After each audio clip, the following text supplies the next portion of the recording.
అలాగని టీడీపీ వాళ్ళు కూడా తక్కువేం కాదు. టీడీపీ వాళ్ళు కూడా ఆలోచించి కింద క్యాడర్లో చూసుకోవాలా.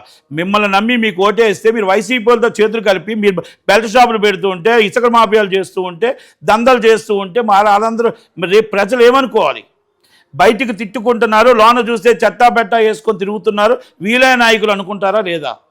మరి అది చంద్రబాబు నాయుడు గారు ఆలోచించాలా లేదా? పవన్ కళ్యాణ్ గారు ఆలోచించాలా లేదా? లోకేష్ గారు ఆలోచించాలా లేదా?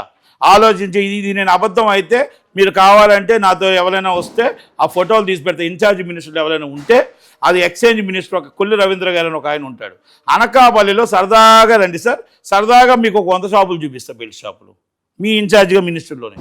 గొయ్యిలు ఉంటాయి, బెల్ట్ షాపులు ఉంటాయి. గొయ్య ఉంటుంది, బెల్ట్ షాపు ఉంటుంది.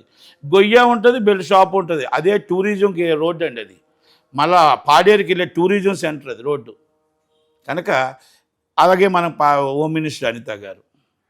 ఇవన్నీ నేను ఎందుకు చెప్తానంటే, చంద్రబాబు నాయుడు గారు, పవన్ కళ్యాణ్ గారు, లోకేష్ గారు చూడరు. మీరు చూసుకోవాల్సిన బాధ్యత, మీ రెస్పాన్సిబిలిటీ.